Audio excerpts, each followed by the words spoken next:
the last lap of a long journey. From the plains of Poland to the Sharon Plain, another group of Jews about to begin life anew under the free skies of Israel. Here is Janek Walensky, an accountant from Warsaw, and his son Simak.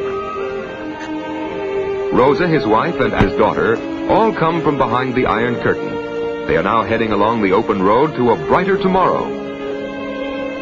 First station along this road is Shikun Motskin, an immigrant village about 18 miles north of Tel Aviv. Whenever new immigrants arrive, representatives of Mאות HaPoalat, the Working Women's Council of Histadrut, are there to welcome them. Nearly 300,000 working women and housewives belong to the council, sister organization Pioneer Women of America, Canada.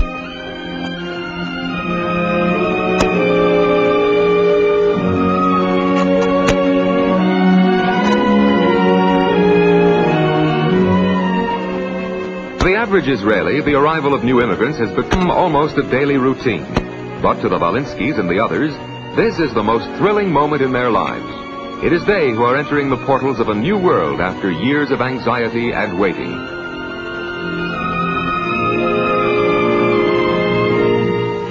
The Walenskys and their fellow immigrants enjoy their first taste of Israeli cordiality. Simple, wholesome refreshment is relished after the long, dusty trek. Today, the newcomer finds it a bit easier than did the immigrants just a few years ago, who were sent to temporary tents and huts until houses could be built. Now they go directly from the ship to a permanent home.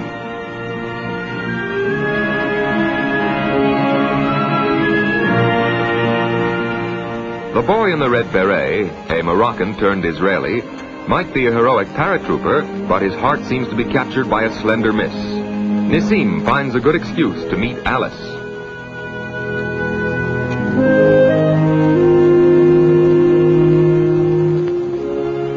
Without fuss or confusion, the newcomers are able to enter their new home. Everything seems to have been planned for their comfort.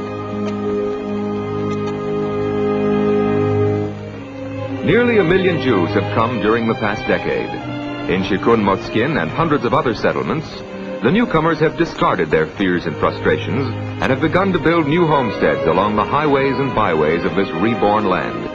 It is a land that has been revived by the sweat of Jewish pioneers, defended by the blood of Jewish heroes, hallowed by the ideals of an entire people.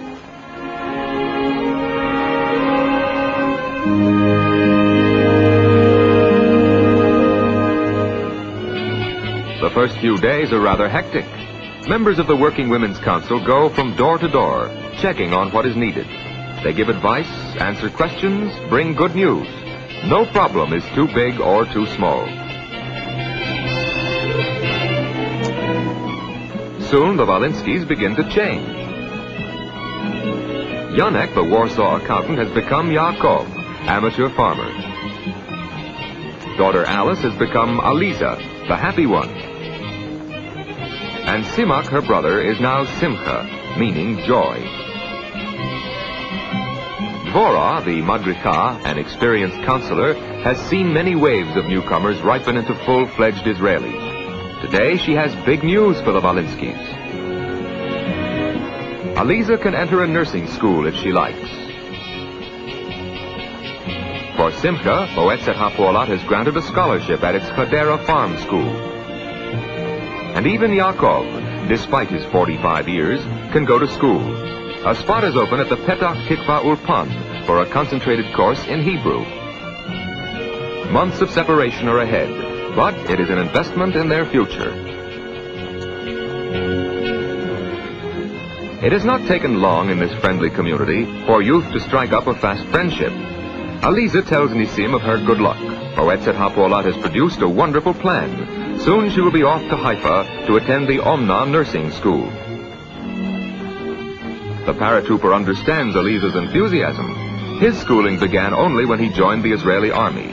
But for Aliza, what a break.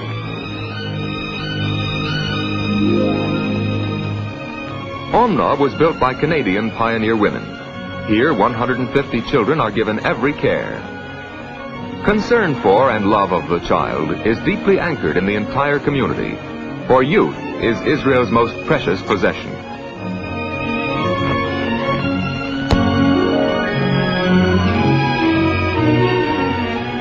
The mothers of some of these children must work to support themselves. Others are too ill to raise their children. Some of the infants have no parents, and Moet Hapoalat acts as a substitute parent. Here, Aliza will have her chance to learn. Her intelligence, her skill, and her devotion will make her a willing and loving little mother. Before you bathe a real baby, it helps to practice on a doll.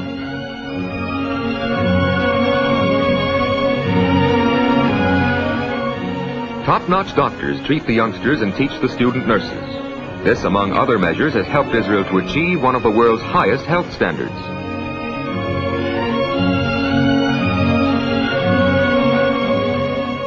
Feeding an infant is a fine art, as Aliza discovers.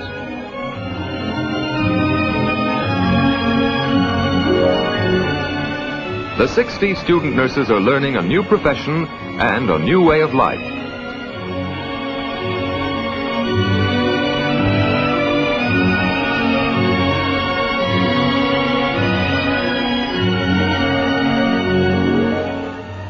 While Aliza is pursuing her studies in child care, Simcha has entered the agricultural school at Hadera. This is one of the 5 farm schools maintained by pioneer women in various parts of the country.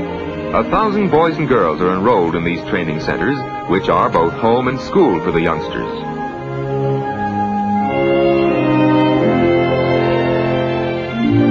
For Simcha, a city dweller, this is an exciting new experience. The most basic of all occupations, farming is doubly important in Israel, where natural resources are limited.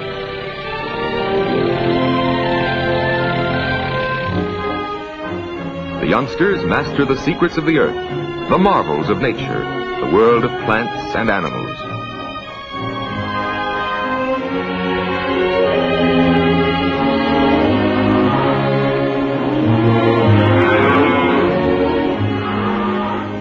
The boys and girls who study here for 4 years enter as awkward adolescents, but are well-balanced, wholesome men and women when they graduate. Throughout history, the image of the shepherd has been linked with the land of Israel. Today, sheep are important sources of food and clothing. The ancient phrase, land of milk and honey, is a living reality at the Hadera farm. To help the school meet its budget, all marketable produce is sent to town. The saplings raised by the students are transplanted into forests throughout Israel. 250,000 young trees are sold each year.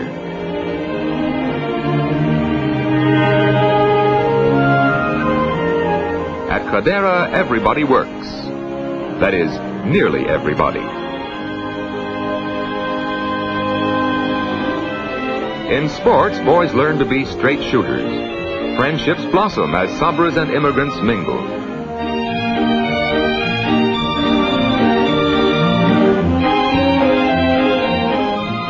Simcha finds at Hadera a constant succession of new ideas and new vistas along the road to tomorrow. His companions, who hail from dozens of different countries of Europe, Asia, Africa, and America, are, like himself, taking on an Israeli complexion.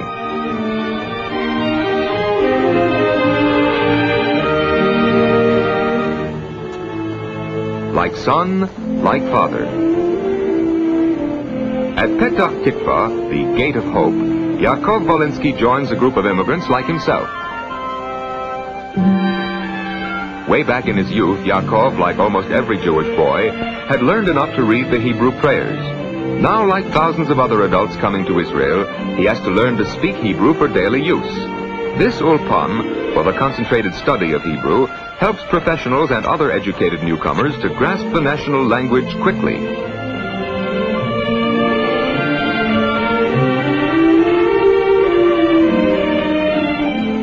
As in any Israel school, Ulpan students come from many different lands, with their native tongues just as diverse. Hebrew will enable them to utilize their professional skills as engineers, doctors, accountants, teachers.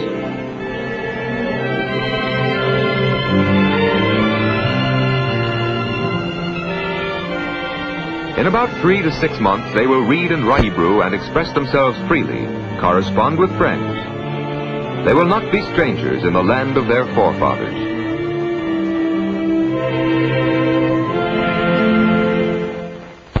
Back at Shikun Motskin, Rosa, now called Shoshana, is alone but not lonely. There are her neighbors, newcomers like herself. Then there are the merchants. Along with the Iceman brings a smattering of news from town. Many things are still primitive in the village. Niceties like electrical appliances will come in time.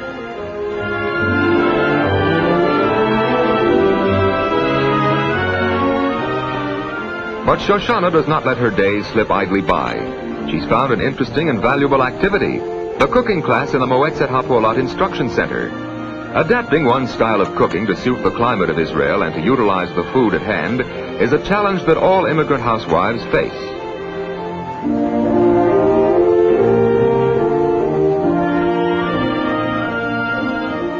Home economic experts patiently teach Shoshana and her neighbors a new Shulchan Aruch, how to set the table. Some foods common in Poland are not available in Israel. On the other hand, exotic Israeli produce is healthy and appetizing once you know how to prepare it.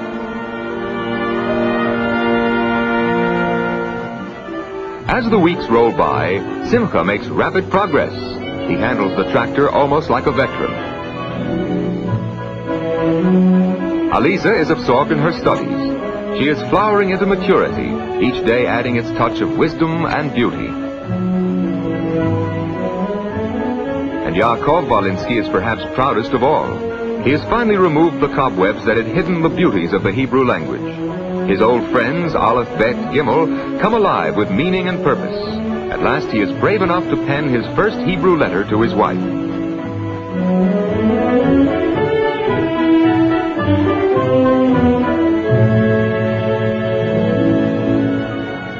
The postman doesn't have to ring twice in this village. His footsteps are eagerly awaited. This is a real red-letter day for Shoshana. Yaakov's first Hebrew letter has arrived. But she can't read a word of it. With an assist from her teacher, Shoshana learns that Yaakov is doing well. He feels fine. And best of all, he will soon take her on their first visit to Jerusalem.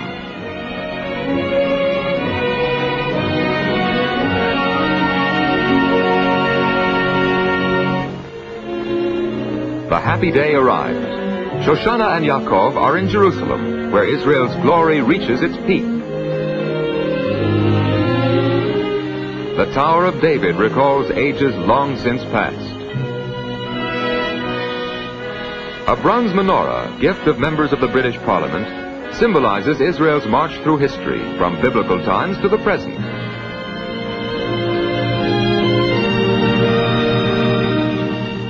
And the present is as thrilling as the past. Here in Jerusalem is the seat of Israel's parliament, the Knesset, elected by free men and women. Women are equal to men, as citizens who obey laws and who help to make them. Among the lawmakers is Beba Edelson, General Secretary of Mאות Hapolat and Deputy Speaker of the Knesset and a pioneer woman. She frequently presides at sessions of the parliament. It is an interesting experience for Shoshana and Yaakov to watch the legislature in action.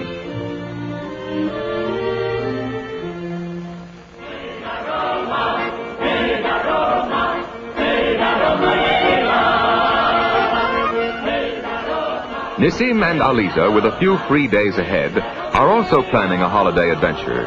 Shikun Motskin is near the center of Israel. One can easily go north, east, or south. But for Nissim, the compass always points south. Destination, Eilat, on the Gulf of Aqaba. Southward to the Negev, where the spirit of pioneering is very much alive. Southward, where the wilderness waits for the settler, for strong men and women to build homes and raise children.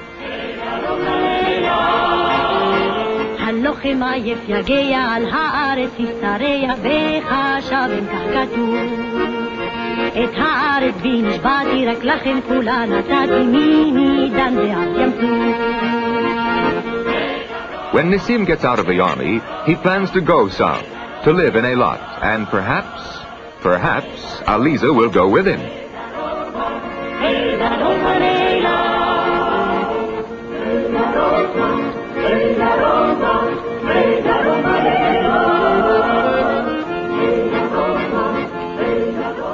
From nothing in 1948, Eilat has grown to a thriving seaport of 5,000 population.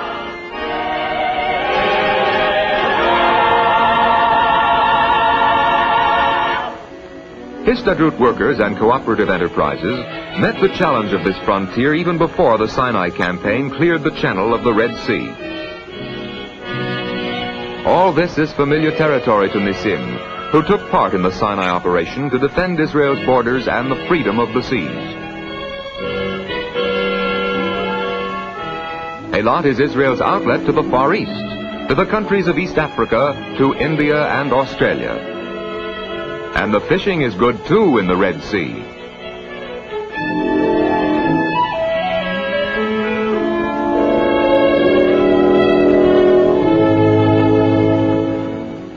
Even in border settlements like Eilat, normal family life is the rule. This fantastic community has a fantastic crop of children. Moetzet HaPolat is on hand as usual with a nursery or two, tending the young while the pioneer mothers share with their husbands the rigors of Negev life. Aliza sees there is a great need for her profession. So many children to love and care for.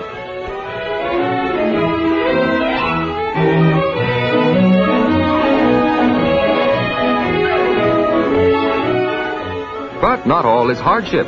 The waters of the Red Sea are crystal clear and deliciously cool. For adventure and pleasure, this beach is hard to beat. Eilat is a fabulous winter resort, one of the rarest spots in the world.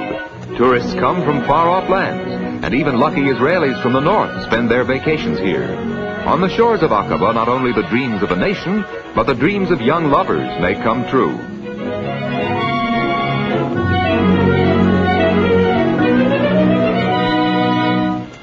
Vacation over, the family is reunited. Yaakov and Shoshana, Simcha and Aliza, immigrants of yesterday, are the citizens of today, ready to help a relative in his first steps in Israel. The pioneer women of the United States and Canada, sisters of Moetzet HaPolat, strengthen and guide, teach and build. We reach out our hands to Israel, where there is always room for more Jews to march along the highway to freedom.